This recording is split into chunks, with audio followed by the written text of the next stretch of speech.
அனைவருக்கும் வணக்கம். மாதா பிதா குரு தெய்வம் இவர்கள் ஆசியுடனும் எம்பெருமான் கருப்பனும் தாய் காளிகா தேவியின் அனுக்கிரகத்துடனும் திரு செந்தூர் ஆண்டவர் ஆசியுடனும் இன்றைக்கி ஒரு ஜோதிட பதிவு. இன்றைக்கி நம்ம பார்க்க போகிற ஜோதிட பதிவு என்னென்னா, குரு எந்த லக்கணத்தில் பிறந்தவர்களுக்கு நல்ல பலன்களை செய்வார் அப்படின்ற அமைப்பை நம்ம பார்க்கலாம். பொதுவாகவே குரு இயற்கை சுவர். தான் எந்த பாவகங்களில் பார்க்கிறாரோ அந்த பாவகங்களை பூரா வளர்ப்பார். குறிப்பாக லக்கணத்தை பார்த்தார்னா ஜாதகர் ஒரு அபரிமிதமான அமைப்பில் முன்னேற்றங்களை செய்வார். 5ஆம் இடத்தை பார்க்கும்போது குழந்தைகள் வழி அமைப்புகளோ, 8ஆம் இடத்தை பார்க்கும்போது திடீர் அதிர்ஷ்டம் யோகம் இந்த மாதிரி அமைப்புலாம் கொடுத்துருவார். சில லக்கணங்களில் பிறந்தவர்களுக்கு குரு பெரிய நல்ல பலன்களை செய்வதில்லை. தன்னுடைய தசையில் பொதுவாகவே குருவுக்கு ஆகாத லக்கணங்கள் என்று சொல்லக்கூடிய சில லக்கணங்களில் பிறந்தவர்களுக்கு குரு தசை வராமல் இருப்பதுதான் நல்லதாக இருக்கும். அப்படி ஒரு வேளை வந்தாலும் குரு கெடுபலன்கள் செய்ய முடியாத அமைப்பில் உள்ள உபஜயஸ்தானங்களில் அமர்வது நல்ல அமைப்பாக இருக்கும். பொதுவாகவே குரு மிதுனம் கன்னி லக்கணங்களுக்கு கூடுதலாக கெடுபலன்களை செய்வார். என்ன காரணம் அப்படின்னு பார்த்தோம்னா, இந்த மிதுனம் கன்னி லக்கணங்களுக்கு குரு பாதகாதிபதியாக வருவார். அப்போ பாதகாதிபதியாக வரக்கூடிய குரு தனது தசை வரும்போது ஜாதகருக்கு திருமண வழிகளில் சிக்கல், கணவன் மனைவிகளுக்கு சண்டை சச்சரவு இந்த மாதிரி அமைப்பில் கொடுத்து சிக்கலான அமைப்புகளை கொடுப்பார்.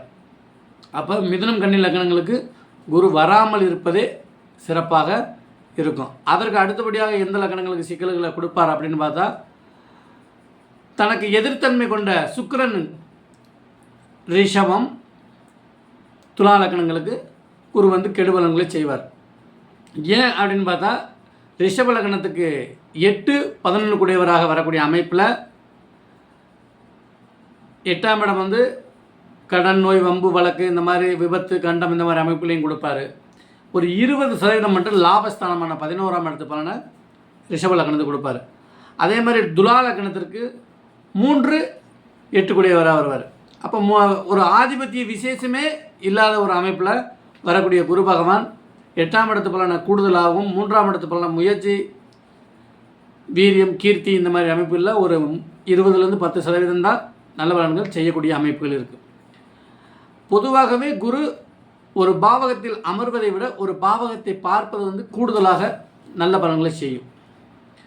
குரு லக்னத்தை தொடர்பு கொள்வதோ இல்லை 5ஆம் இடத்தை தொடர்பு கொள்வதோ 8-12களை தொடர்பு கொள்ளும் போதோ அது சார்ந்த விஷயங்கள் வளரும். குரு எந்த பாவகத்தை பார்த்தாலும் அந்த பாவகம் வளரும். அது எந்த லக்கணங்களாக இருந்தாலும் சரி. அவர் தசை வருதோ வரலையோ அது தனிப்பட்ட விஷயம். அவர் எந்த பாவகத்தை பார்த்தாலும் அந்த பாவகத்தை சுபத்துவப்படுத்தி அந்த பாவகம் சார்ந்த விஷயங்களில் வளர்ச்சியை கொடுப்பார். அதற்கு அடுத்தபடியாக எந்த லக்கணங்களுக்கு பெரிய நல்ல பலன்களை செய்ய மாட்டார் அப்படின்னு பார்த்தோம்னா, மகர லக்னம். மகர லக்னத்துக்கு அதே மாதிரி ஆதிபத்திய விசேஷம் இல்லாதது.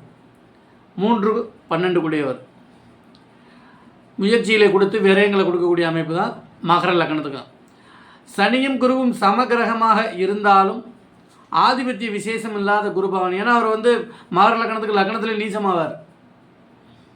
இங்கே பரிவர்த்தனை அமைப்புகளில் ஒளிபதி சந்திரனோட அமைப்புகள் இருந்தால் தான் ஓரளவுக்கு நல்ல பலன்கள் செய்யக்கூடிய அமைப்பு, இல்லைன்னா அதுவும் கிடையாது. அதுக்கடுத்து கும்பலக்கணம். கும்பலக்கணத்திற்கு கெடுபலன்களை கொடுத்தாலும் தன, வாக்கு, 2ஆம் இடம் மற்றும் 11ஆம் இடம் அப்படின்ற அமைப்புகளில் பொருளாதாரத்தை கொடுத்தாலும் ஜாதகர்களுக்கு 2 திருமணம் இந்த மாதிரி அமைப்புகளையும் வலுப்பெற்று இருந்தார்னா கொடுத்துருவார். ஏன்னா 11ஆம் இடம் ஆதிபத்தியம் இல்லை. அவரோட தசை வரும்போது 11ஆம் இடத்தை ஆக்டிவேட் பண்ணக்கூடிய ஒரு அமைப்பை கொடுத்துருவார். அப்போ அவருக்கு அவயோக லக்கணங்களுக்கு நல்ல பலன்களை செய்ய மாட்டார். அப்போ அவருடைய நண்பர்களான சூரியன், சந்திரன், செவ்வாயினுடைய லக்கணங்களுக்கு நல்ல பலன்களை செய்திருவாரா அப்படின்னு பார்த்தாலும் அதுவும் ஒரு சிக்கலான அமைப்பு தான். கடகத்தில் அவர் உச்சம் ஆவார். உச்சம் பெற்றிருந்தாலும் கடக லக்கணத்திற்கு 6-9 கூடியவர். பாக்கியத்தை 9ஆம் பாவகத்துக்கு பாக்கியாதிபதியாக இருந்து பாக்கியத்தை பார்த்து சுபத்துவப்படுத்தி பாக்கிய வழிகளில் பொருளாதார அமைப்பில் கொடுத்தாலும் 6ஆம் பாவக வீட்டு அமைப்பில் கடன், நோய், வம்பு வழக்குகளையும் கொடுத்துருவார். அதே மாதிரி சிம்ம லக்னம். சிம்ம லக்னத்திற்கு பஞ்சமாதிபதி ப்ளஸ் 8ஆம் அதிபதியாகவும் வருவார். 5ஆம் அதிபதியில் நல்ல குழந்தைகள், திடீர் அதிர்ஷ்டம், பூர்வ புண்ணியத்தில் நல்ல யோக அமைப்பில் கொடுத்தாலும் 8ஆம் இடத்து அமைப்பின்படி விபத்து கண்ட அமைப்புலையும் கொடுத்துருவார். அதுலேயும் குறிப்பாக சிம்ம லக்னக்காரர்களுக்கு கூடுதலாக ஒரு 8ஆம் இடத்தோடு தொடர்பு கொண்டாருன்னா குறைபாடு உள்ள குழந்தைகளை கொடுக்குறதுலையும் ரொம்ப முன்னிலை வைக்கிறார்.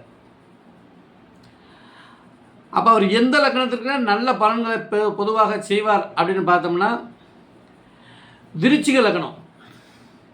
விருச்சிக லக்னத்திற்கு தான் அவர் 2-5 குடையவராக வரக்கூடிய குரு பகவான் தன வாக்கு மற்றும் அந்தஸ்து மரியாதை பூர்வ புண்ணியத்தில் ஒரு கௌரவமாக வாழக்கூடிய ஒரு அமைப்பை இந்த விருச்சிக லக்னக்காரர்களுக்கு தான் 95% பேருக்கு மேலே சதவீதத்துக்கு மேலே நல்ல பலன்களை செய்யக்கூடிய அமைப்பு. இப்போ மேச லக்னமும் செவ்வாயோட லக்னம் தானே, அப்போ நல்ல பலன்களை செய்வார் அப்படின்னா செவ்வாய் மேஷ லக்னத்திற்கு பாக்கியாதிபதியாக 9ஆம் அதிபதியாக வந்தாலும் 12ஆம் அதிபதியாகவும் வருவார்.